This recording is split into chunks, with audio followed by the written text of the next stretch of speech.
Your individual clique gets totaled along with all the others and decides who gets watched and who has representation and who is visible.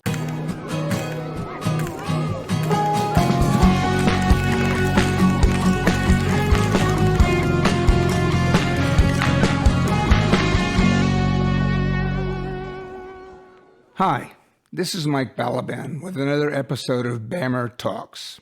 Thanks for joining me today. If you haven't subscribed already, please do.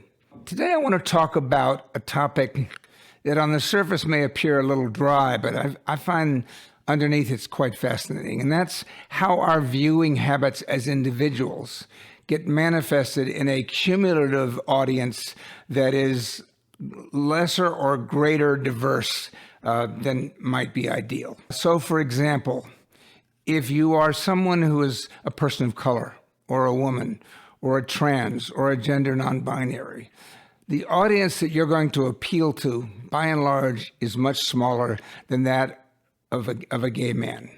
And it may be natural because we tend to hang around with or be most interested in looking at people exactly like ourselves. But it shortchanges us in terms of a worldview, in terms of expanding our horizons, and maybe meeting other people outside our circles. So let me give you an example through my own social media. I have about 5 or 6 platforms that I use to distribute my gay history content. And let's make no bones about it. Even though I represent myself as an LGBTQ historian and certainly a committed member of that community, most of my content is about and or directed to gay men. I try to include things as often as possible from outside that viewpoint, but that's the basis of who I am and what I know best. As a result, I tend to go to my platforms with different kinds of content, appealing to the different audiences that they bring together.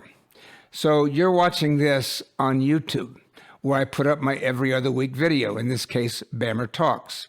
I also post there every month or so a podcast interview with someone in the LGBT community globally. And there's a pretty varied selection of known and unknown people and people of color and gender non-binary and queer and trans and regular gays and lesbians.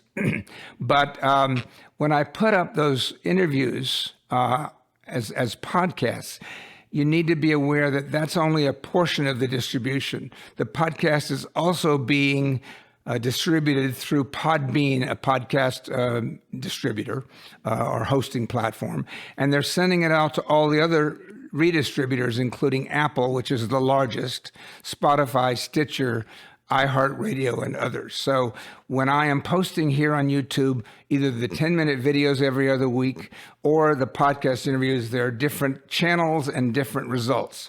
In terms of the YouTube videos, my audience size ranges from 500 to 97,000. The 500 comes from a powerful and I thought wonderful video I did a year ago on a call to action, how we as LGBTQIA community members need to be more committed to the idea of community and to befriending each other and not disagreeing so much and agreeing to disagree if we have to, but coming together to prevent the attacks by the right wing against our community. That only has 500 views. On the other side, there's one, episode number 9, BAMMER Tales, where I talk about my experience being gay in 1979 New York City, and in particular, a visit I made to the notorious sex club, the Mine Shaft, which was not my normal style or venue. I've never been anywhere like that since then. And there's a bathtub with a guy in it wanting to be peed on. I didn't pee on him then, but later on when I had to pee, I'm an obliging sort of guy, so okay, I peed on him. And it was quite an education. And that one has received 97,000 views.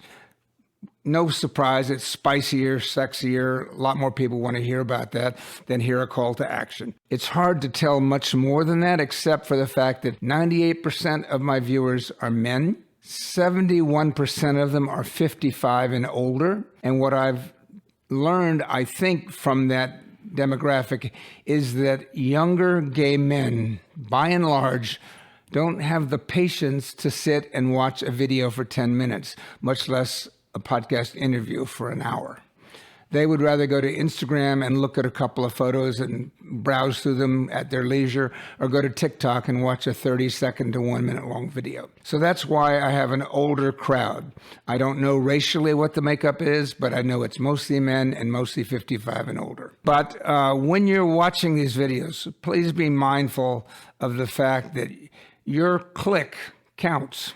Every time you watch something, it's helpful. The message gets delivered, the more people see it. And trying to make sure most people see it, or more people than not, is a balance. I tend to, on my Instagram, use a lot of thirst traps. And as well here on these videos, you'll see posts of photos that I took, vintage photos 40 years ago of hot guys in Speedos. Why? Because I know that draws eyeballs.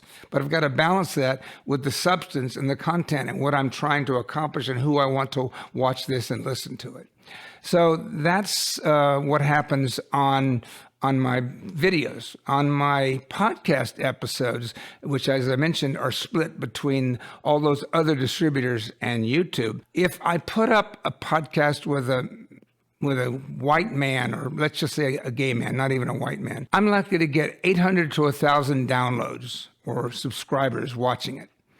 But if I put up a podcast with somebody who is either a person of color, or is a woman, or trans, or non-binary, it will come in at 500 to 700, like 40% less. And that's just the way it is. So I wish I could change that. I hope you'll keep that in mind when you're listening and watching in the future.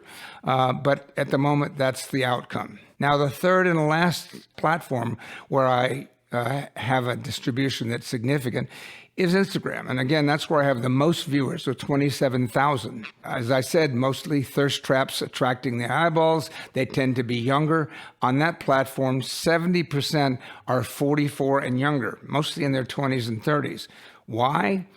I can only speculate that young people's attention spans may not be as generally patient with a 10-minute video on my YouTube or a 1-hour podcast interview as they are with looking through a few photos for a few seconds on Instagram or going to a 30-second long TikTok video. There's just more change, more excitement. It's quicker. You don't have to be as dedicated. There I will find that I get anywhere from 1,000 to 3,000 when I put up thirst traps with white men, gay white men in Speedos. But when I put up photos that are less snazzy, less eye-catching, and certainly when I put up photos with women or people of color, the viewership drops off. I will get, as I said, a half as many or less for those other categories. So again, this is just to make clear to you that your individual click gets totaled along with all the others and decides who gets watched and who has representation and who is visible. And while I wouldn't attempt to guide you to watch things just so you can give representation to somebody who you're not interested in, I would ask you to think about what the interest might be in watching or listening to a video or a podcast or an Instagram post about somebody who doesn't look like you. We all gain when we expand our circles and the people we know and are friendly with. That's my story. I hope this has been an interesting kind of dive into what distribution on social media looks like for a gay man who's putting out a lot of content. And I look forward to hearing from you. Let me know, particularly if you're on this YouTube channel, if you're not a man or if you are under 55, let me know. I'd love to see that we're expanding in those categories. Thank you very much. This is another episode of BAMMER Tales. Mike Balaban, signing off. Don't forget to check out Susie Kruger's podcast in the link.